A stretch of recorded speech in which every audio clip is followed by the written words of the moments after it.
Hello my dear students, मैं नितिन चौधरी स्वागत करता हूं आप सबका आपके अपने online platform physics classes by Nitin Chaudhary पर।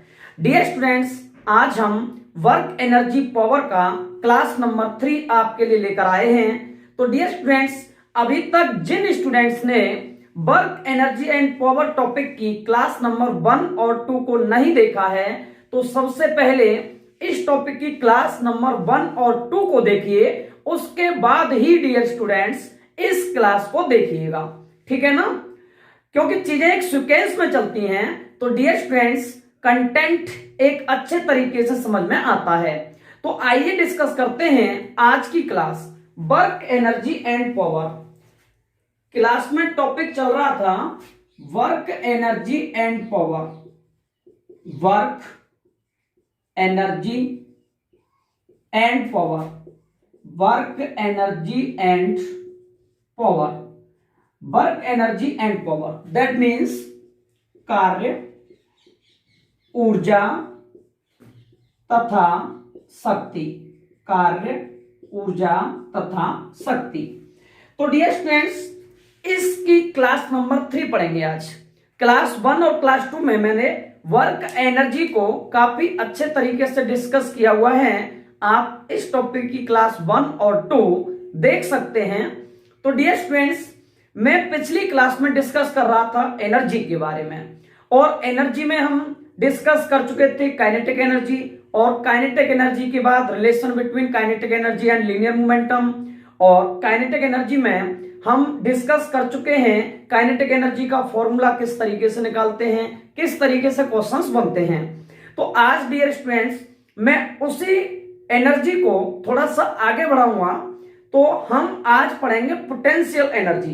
काइनेटिक एनर्जी के बाद डियर स्टूडेंट्स आगे टॉपिक आता है स्थितिज ऊर्जा। नेक्स्ट टॉपिक है स्थितिज ऊर्जा, इसे कहते हैं पोटेंशियल एनर्जी, इसे कहते हैं पोटेंशियल एनर्जी। क्या होती है स्थितिज ऊर्जा? डियर स्टूडेंट्स, क्या होती है स्थितिज ऊर्जा, इसके बारे में सबसे पहले जानेंगे। तो स्थितिज ऊर्जा होती क्या है? किसी भी वस्तु में उसकी स्थिति के कारण जो ऊर्जा संचित होती है डियर स्टूडेंट्स, वही स्थितिज ऊर्जा होती है, वही पोटेंशियल एनर्जी होती है। इस बात को आपको समझना है। किसी भी वस्तु में उसकी स्थिति के कारण, जैसा कि नाम से स्पष्ट है, किसी वस्तु में उसकी स्थिति के कारण जो ऊर्जा संचित होगी, जो ऊर्जा अंतर्निहित होगी डियर स्टूडेंट्स, वही ऊर्जा स्थितिज ऊर्जा होगी। जैसे मैं आपको बताता हूं, ये पृथ्वी है, ये है भाई पृथ्वी अर्थ, ठीक है ना, ये है पृथ्वी, और पृथ्वी से स्मॉल h ऊंचाई पर यहां कोई वस्तु है, यहां कोई वस्तु है, पृथ्वी से स्मॉल h ऊंचाई पर कोई भी वस्तु स्थित है, कोई भी वस्तु स्थित है, कोई पार्टिकल स्थित है, और इस वस्तु का द्रव्यमान है m, इस वस्तु का मास है m। तो इसका वेट mg नीचे की ओर कार्य करेगा, वेट इसका mg नीचे की ओर कार्य करेगा। मास m वाली कोई भी वस्तु, मास m वाला कोई भी पार्टिकल जमीन से स्मॉल h ऊंचाई पर स्थित है, तो डियर स्टूडेंट्स उसका भार, वेट mg नीचे की ओर कार्य कर रहा होगा, mg नीचे की ओर कार्य कर रहा होगा। तो डियर स्टूडेंट्स, इस कंडीशन में अगर मैं बात करूं आपसे स्थितिज ऊर्जा क्या होगी, तो स्थितिज ऊर्जा का फॉर्मूला होगा weight mg into height h, weight mg into height h। तो डियर स्टूडेंट्स, इस तरीके से हम कह सकते हैं कि स्थितिज ऊर्जा का फॉर्मूला हो जाएगा mgh। क्या हो जाएगा? mgh। स्थितिज ऊर्जा का फॉर्मूला हो जाएगा mgh। m क्या है? m क्या है डियर स्टूडेंट्स? m है द्रव्यमान, m है वस्तु का मास या द्रव्यमान। g क्या है? ग्रेविटेशनल एक्सेलरेशन, गुरुत्वीय त्वरण। g क्या है? गुरुत्वीय त्वरण। और h क्या है? ऊंचाई, हाइट, ठीक है ना, पृथ्वी से ऊंचाई या हाइट। ये है u, u है स्थितिज ऊर्जा, u है स्थितिज ऊर्जा, दैट्स क्लियर। तो डियर स्टूडेंट्स, इस बात को समझें, स्थितिज ऊर्जा किसी भी वस्तु में उसकी स्थिति के कारण संचित होती है। यदि पृथ्वी से स्मॉल h ऊंचाई पर कोई वस्तु स्थित है तब उसकी स्थितिज ऊर्जा का formula U equal to mgh होता है। क्लियर। सभी स्टूडेंट्स इसको नोट कर लें, सभी स्टूडेंट इसको नोट कर लें, सभी इसको नोट कर लें। ठीक है भाई, हो गया। नेक्स्ट आगे देखते हैं।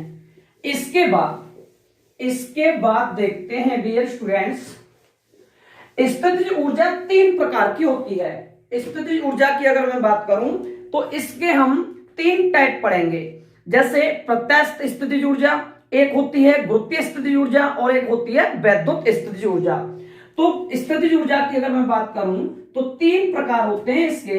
एक प्रत्यास्थ स्थितिज ऊर्जा, प्रत्यास्थ स्थितिज ऊर्जा, इसे कहते हैं dear students elastic potential energy. इसे कहते हैं elastic potential energy, elastic potential energy, ये होती है elastic potential energy.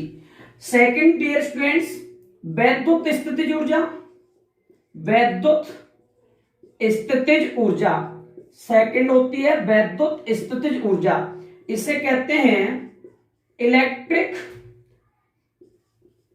Potential energy, electric potential energy. और तीसरा टाइप होता है डियर स्टूडेंट्स गुरुत्वीय स्थितिज ऊर्जा, गुरुत्वीय स्थितिज ऊर्जा, गुरुत्वीय स्थितिज ऊर्जा। That means gravitational potential energy, gravitational potential energy. इस प्रकार ये तीन प्रकार की स्थितिज ऊर्जा के फॉर्मूले हम पढ़ेंगे। तो प्रत्यास्थ स्थितिज ऊर्जा, वैद्युत स्थितिज ऊर्जा और गुरुत्वीय स्थितिज ऊर्जा, इसका फॉर्मूला होता है dear students U equal to half k x square. इसका फॉर्मूला होता है half k x square, half k x square, half k x square. ठीक है ना। और के क्या है, ये स्प्रिंग नियतांक होता है। जब आप इलास्टिसिटी पढ़ोगे, जब आप इलास्टिसिटी पढ़ोगे उस टॉपिक में इस के बारे में जो स्प्रिंग नियतांक है बहुत अच्छे तरीके से विस्तार से पढ़ेंगे। डियर स्टूडेंट्स, इसके बाद वैद्युत स्थितिज ऊर्जा होती है U equal to 1/4 pi epsilon naught into Q1 into Q2 upon R। ये होता है वैद्युत स्थितिज ऊर्जा का फॉर्मूला। ठीक है ना, ये होता है वैद्युत स्थितिज ऊर्जा का फॉर्मूला। जब आप सेकंड पेपर में इलेक्ट्रोस्टैटिक टॉपिक पढ़ेंगे तब ये आपको देखने को वहां मिलेगी। और डियर स्टूडेंट्स, ये ग्रेविटेशनल पोटेंशियल एनर्जी होती है U equal to minus GM1 M2 upon R, minus GM1 M2 upon R। ठीक है ना। तो इस तरीके से डियर स्टूडेंट्स ये फॉर्मूला हो गया गुरुत्वीय स्थितिज ऊर्जा का। जब हम ग्रेविटेशन और सैटेलाइट टॉपिक जब भी पढ़ रहे होंगे तो वहां ये वाली आपको एनर्जी मिलेगी। कौन सी? Gravitational potential energy. तो डियर स्टूडेंट्स, अभी मैंने डिस्कस किया आपके सामने, एक तो पोटेंशियल एनर्जी होती क्या है, किसी भी पार्टिकल में, किसी भी वस्तु में उसकी स्थिति के कारण जो ऊर्जा अंतर्निहित होती है, जो ऊर्जा संचित होती है, जो एनर्जी क्रिएट होती है, वही एनर्जी तो पोटेंशियल एनर्जी होती है। That's clear dear students. फिर मैंने आपको बताया ये एनर्जी तीन रूपों में या तीन प्रकार से आपको मिलेगी। एक तो इलास्टिक पोटेंशियल एनर्जी, जब हम किसी स्प्रिंग को खींचते हैं तो उसमें जो एनर्जी क्रिएट होगी वो होगी कौन सी? Elastic potential energy. कह सकते हो इसे प्रत्यास्थ स्थितिज ऊर्जा। दूसरी एनर्जी के बारे में डिस्कस किया है इलेक्ट्रिक पोटेंशियल एनर्जी। जब दो आवेश किसी दूरी पर स्थित होते हैं, जैसे r दूरी पर स्थित हैं, तब एनर्जी जो होगी वो होगी इलेक्ट्रिक पोटेंशियल एनर्जी, वैद्युत स्थितिज ऊर्जा। क्लियर। तीसरा मैंने बताया ग्रेविटेशनल पोटेंशियल एनर्जी, गुरुत्वीय स्थितिज ऊर्जा। ठीक है ना। ये दो पिंड या दो पार्टिकल या किसी डिस्टेंस पे स्थित हो, ठीक है ना, तब उस कंडीशन में U equal to minus GM1 M2 upon R। ये g हुआ 1/4πε हुआ, k हुआ, ये सभी क्या है कांस्टेंट हैं। k यहाँ स्प्रिंग कांस्टेंट कहलाता है, 1/4πε0 भी कांस्टेंट होता है और कैपिटल G भी यूनिवर्सल ग्रेविटेशनल कांस्टेंट होता है। ये सभी कांस्टेंट फॉर्म में पाए जाते हैं। तो डियर स्टूडेंट्स, अगर मैं बात करूं यूनिट की, तो आप जानते हो ऊर्जा चाहे पोटेंशियल हो, ऊर्जा चाहे काइनेटिक हो, तो डियर स्टूडेंट्स जब भी बात कार्य और ऊर्जा की होगी तो यूनिट के बारे में सोचना नहीं है। यूनिट तो हमेशा क्या होगी, जूल होगी। यूनिट तो हमेशा क्या होगी भाई, जूल होगी। यूनिट हमेशा जूल होगी।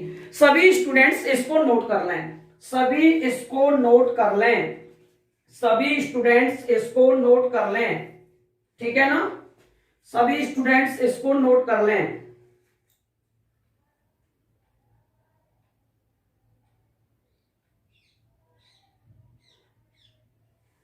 हो गया। इसके बाद एक बहुत ही इंपॉर्टेंट टॉपिक की बात करूंगा। इसके बाद भाई बात करूंगा मैं बहुत ही इंपॉर्टेंट टॉपिक के बारे में। क्या है वो इंपॉर्टेंट टॉपिक, समझिए। एक लॉ पढ़ेंगे, एक सिद्धांत पढ़ेंगे, एक प्रिंसिपल पढ़ेंगे, और वो प्रिंसिपल है law of conservation of energy, that means ऊर्जा संरक्षण का सिद्धांत। काफी इंपॉर्टेंट है डियर स्टूडेंट्स। कई बार यहां से डायरेक्ट क्वेश्चन पूछा जाता है जनरल कंपटीशन एग्जाम्स में और डिफेंस एग्जाम्स में भी कई बार यहां से थ्योरेटिकल क्वेश्चन बनता है। किससे? ऊर्जा संरक्षण का सिद्धांत। क्या होता है ऊर्जा संरक्षण का सिद्धांत, आइए जानते हैं। टॉपिक है ऊर्जा संरक्षण का सिद्धांत। ऊर्जा संरक्षण का सिद्धांत, ऊर्जा संरक्षण का सिद्धांत, इसे कहते हैं principle of conservation of energy, principle of conservation of energy, ऊर्जा संरक्षण का सिद्धांत हम पढ़ने वाले हैं डियर स्टूडेंट्स। ऊर्जा संरक्षण का सिद्धांत क्या होता है ये सिद्धांत, ठीक है ना। तो अकॉर्डिंग टू दिस प्रिंसिपल, इस सिद्धांत के अनुसार ये सिद्धांत कहता है डियर स्टूडेंट्स कि ना तो एनर्जी को क्रिएट किया जा सकता है और ना ही एनर्जी को डिस्ट्रॉय किया जा सकता है।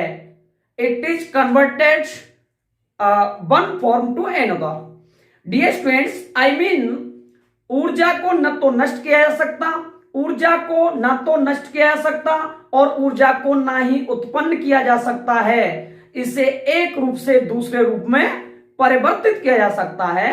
दैट मीन्स किसी सिस्टम की टोटल एनर्जी हमेशा कांस्टेंट होती है, किसी निकाय की कुल ऊर्जा हमेशा संरक्षित रहेगी, नियत रहेगी, कांस्टेंट रहेगी।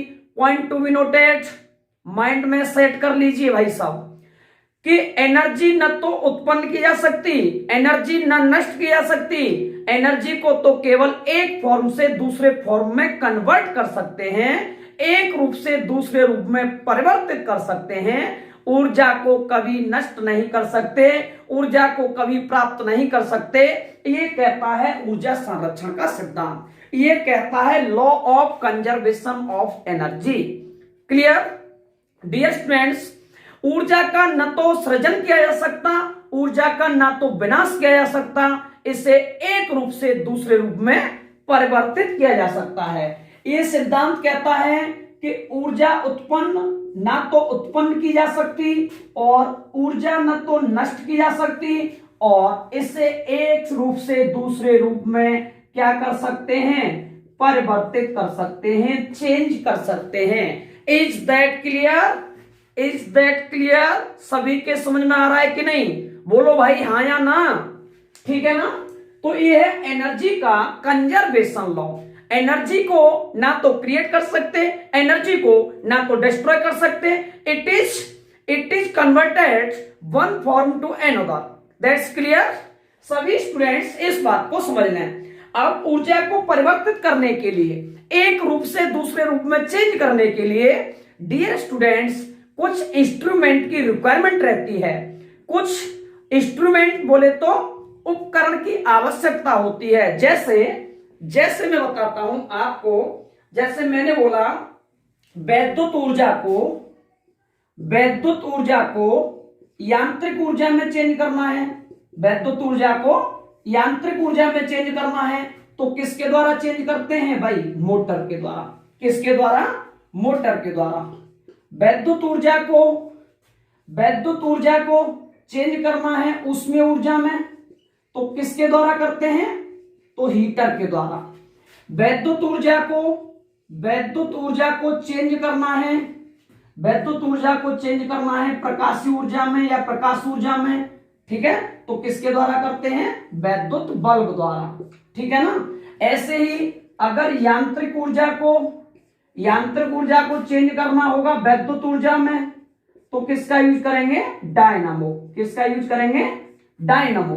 तो डियर स्टूडेंट्स, इस तरीके से कुछ उपकरणों द्वारा एनर्जी को एक फॉर्म से दूसरी फॉर्म में कन्वर्ट किया जा सकता है। इसे भाई ना तो उत्पन्न कर सकते हैं और ना ही इसे नष्ट कर सकते हैं। Is that clear? सभी के समझ में ये बात आ रही है कि नहीं? सभी के समझ में ये बात आ रही है कि नहीं? सही बताओ भाई सभी। अगर आपको किसी भी टॉपिक में कोई समस्या है समझने में, तो आप कमेंट बॉक्स में कमेंट डाल दीजिए, ठीक है ना। अगले दिन उसका सॉल्यूशन लेकर मैं आऊंगा क्लास में, है। सभी स्टूडेंट्स इस बात को नोट कर लें, ठीक है भाई। आगे देखते हैं नेक्स्ट। इसके बाद देखते हैं नेक्स्ट। तो डियर स्टूडेंट्स, ये कहानी है एनर्जी की। अब मैं लेकर चलता हूं आपको शक्ति की ओर, अब मैं आपको लेकर चलता हूं सामर्थ्य की ओर। जी हाँ डियर स्टूडेंट्स, अब पढ़ेंगे हम पावर, क्या होती है शक्ति। अभी तक हमने अपने इस चैप्टर में वर्क को पढ़ा, कार्य क्या होता है, एनर्जी पढ़ी, ऊर्जा क्या होती है। अब पढ़ेंगे भाई शक्ति क्या होती है, पावर क्या होती है, सामर्थ्य क्या होती है। तो आइए मेरे साथ जानते हैं सामर्थ्य के बारे में, जानते हैं शक्ति के बारे में। तो हमारा टॉपिक है अब शक्ति, हमारा टॉपिक है शक्ति। इसे हम सामर्थ्य भी कहते हैं, इसे हम डियर स्टूडेंट्स सामर्थ्य भी कहते हैं, शक्ति को ही कहते हैं सामर्थ्य। और इंग्लिश मीडियम वाले स्टूडेंट नोट कर लें पावर, इंग्लिश मीडियम वाले स्टूडेंट नोट कर लेंगे पावर, शक्ति क्या होती है या पावर क्या होती है। तो डियर स्टूडेंट्स, अभी हमने डिस्कस किया था एनर्जी के बारे में। एनर्जी होती क्या है? Capacity of work done. और थोड़ा सा डिफरेंस है भाई शक्ति की, जब भी बात आएगी तो शक्ति में आपको ध्यान रखना है रेट ऑफ वर्क डन। बिल्कुल सही सुना, रेट ऑफ वर्क डन, कार्य करने की दर, कार्य करने की दर। मैंने बोला rate of work done, rate of work done, और काम खत्म हो गया शक्ति, ठीक है ना। इसे कहते हैं कार्य करने की दर। ज्यादा याद नहीं रखना है डियर स्टूडेंट्स, ज्यादा रखने के लिए तो बहुत सारी किताबें हैं, रट्टा लगाने के लिए तो न जाने कितनी किताबें हैं, कितने यूट्यूब चैनल वाले लोग, कितने टीचर लोग पढ़ा रहे हैं आपको रट्टा लगवाने के लिए तो। लेकिन आपको ज्यादा रटना नहीं है, ज्यादा चीजें सेट नहीं रहती भाई माइंड में। कंसेप्ट को समझिए बस, थ्योरेटिकल पोर्शन में कंसेप्ट को समझिए, जहां से डायरेक्ट क्वेश्चन एग्जाम में बनता है, ठीक है ना। तो dear students, rate of work done, clear, कार्य करने की दर क्या होती है? शक्ति होती है। क्या होती है भाई? शक्ति होती है, सामर्थ्य होती है, पावर होती है, कार्य करने की दर। इतनी सी बात को समझना है, कार्य करने की दर ही शक्ति कहलाती है। डियर स्टूडेंट्स, शक्ति के बारे में थोड़ा सा और आगे डिस्कस करते हैं। तो जैसा कि आपने देखा कार्य करने की दर, तो इसीलिए मैं आपसे कहूंगा भाई बताइए शक्ति का फॉर्मूला क्या होगा। तो कार्य और दर की जब भी बात आती है तो क्या होता है, टाइम से डिवाइड होता है, समय से भाग लगता है। इस बात को तो आप सभी जानते हैं। तो डियर स्टूडेंट्स, शक्ति को कैपिटल P से रिप्रेजेंट करते हैं, वर्क को W से, टाइम को T से।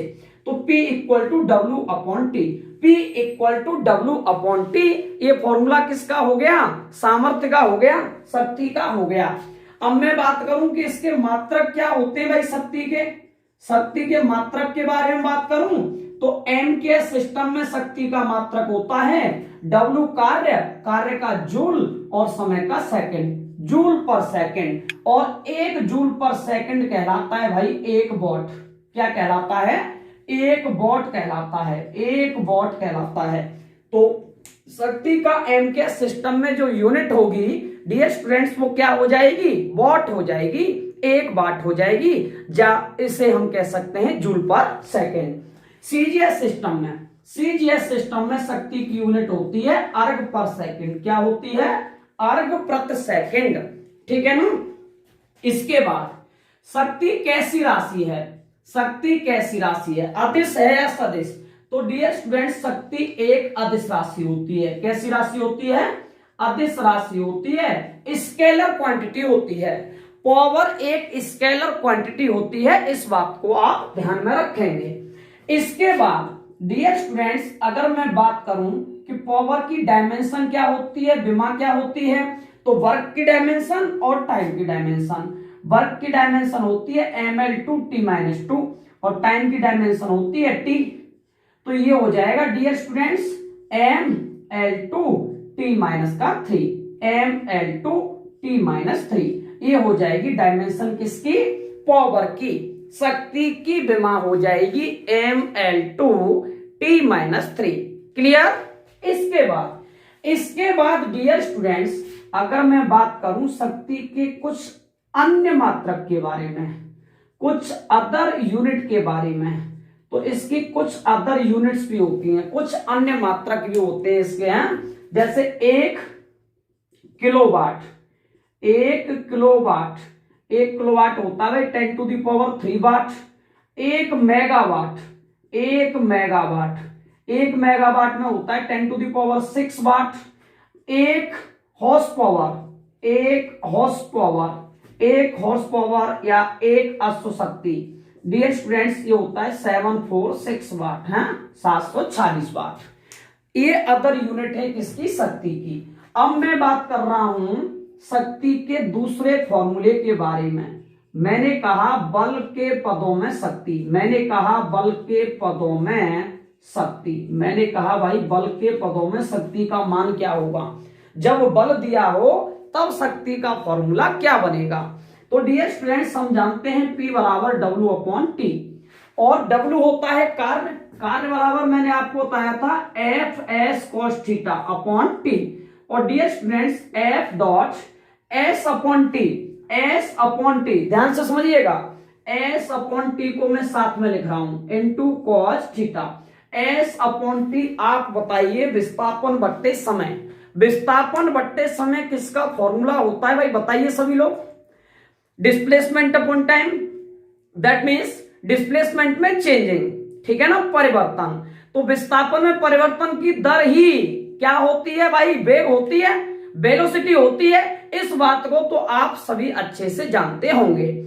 विस्थापन में परिवर्तन की दर क्या होती है, वेग होती है। Rate of change of displacement is called velocity. You know very well about this fact, सभी जानते हैं बहुत अच्छे से, ठीक है ना। तो मैं इस S अपॉन T की जगह क्या लिख सकता हूं, V वेलोसिटी लिख सकता हूं कि नहीं, बोलो भाई हाँ या ना। तो P इक्वल टू फॉर्मूला हो गया FV cos theta, P equal to हो गया FV cos थीटा। नहीं दिख रहा है, यहां देख लें, ये P इक्वल टू हो जाएगा FV cos थीटा। ये फॉर्मूला है शक्ति का, ये फॉर्मूला है शक्ति का। ये F है बल, ये V है वेग, ठीक है ना। और यही हमारी हेडिंग थी कि बल के पदों में शक्ति, और P है भाई शक्ति या पावर। क्लियर?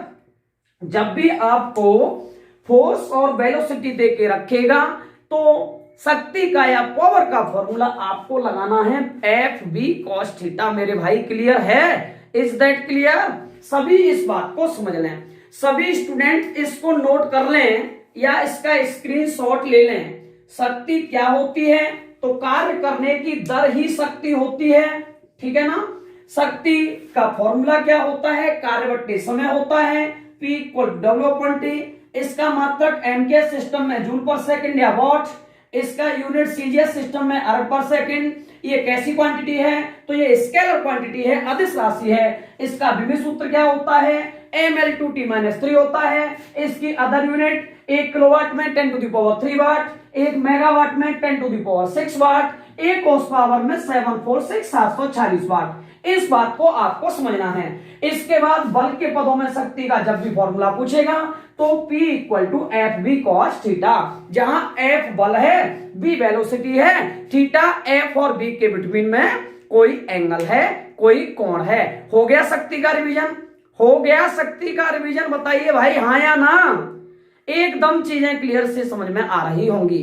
शक्ति के यही कंसेप्ट बनते हैं डियर स्टूडेंट्स डिफेंस एग्जाम में। डिफेंस एग्जाम में शक्ति के यही कंसेप्ट बनते हैं। बिल्कुल बहुत अच्छे तरीके से आपको इसी तरीके से सिलेबस पूरा फिजिक्स का कराया जाएगा भाई, बिल्कुल इसी तरीके से कराया जाएगा। इस चीज की आप टेंशन ना लें, बिल्कुल इसी तरीके से पूरा सिलेबस कराऊंगा फिजिक्स का टॉपिक बाय टॉपिक। तो ये टॉपिक हमारा वर्क एनर्जी एंड पावर यहीं पर समाप्त होता है। तो डियर स्टूडेंट्स इस टॉपिक की 3 क्लास मैंने अब तक आपके लिए दी हैं। पहली और दूसरी क्लास हमारी YouTube पर आ चुकी है, तीसरी क्लास अब डाल दी जाएगी। तीनों क्लास बहुत अच्छे से सभी स्टूडेंट्स तैयार कर लें। वर्क एनर्जी एंड पावर का अब कोई भी क्वेश्चन आपसे छूटने वाला नहीं है। डिफेंस एग्जाम हो चाहे वो जनरल कंपटीशन का एग्जाम हो, किसी भी कंपटीशन एग्जाम में आपसे अब इस टॉपिक का कोई भी क्वेश्चन नहीं छूटेगा, क्योंकि इस टॉपिक की पूरी कंसेप्ट मैं आपको बता चुका हूं, मैं आपको इस बोर्ड के माध्यम से करा चुका हूं। डियर स्टूडेंट्स अगर आपको लगता हो कि ये जो वीडियोज आपके लिए बनाई जा रही हैं ये आपके लिए कुछ फायदा करेंगी, एग्जाम में कुछ लाभ देंगी, एग्जाम के लिए अगर आपको लगता हो कि ये आपको कंटेंट कराया जा रहा है ये बेहतरीन है या अच्छा है, तो डियर स्टूडेंट्स आप सभी लोग इस वीडियो को ज्यादा से ज्यादा शेयर करते रहें, लगातार ज्यादा से ज्यादा इस चैनल को सब्सक्राइब करें और अपने साथियों तक, अपने मित्रों तक बताइए। आपकी फिजिक्स की तैयारी अब मेरी है जिम्मेदारी, इस चीज से आप निश्चिंत रहिए, ठीक है ना। सभी स्टूडेंट्स आप सभी से मिलते हैं एक बेहतरीन टॉपिक के साथ, एक नए कंटेंट के साथ, मजेदार वीडियोज के साथ, दमदार कंसेप्ट के साथ। आपके आने वाले अगले वीडियो में एक बेहतरीन टॉपिक लेकर आते हैं, बात करते हैं नेक्स्ट वीडियो में नेक्स्ट कंटेंट के साथ, बेस्ट कंटेंट के साथ। आज के इस वीडियो में केवल इतना ही। Thank you very much. जय हिंद दोस्तों।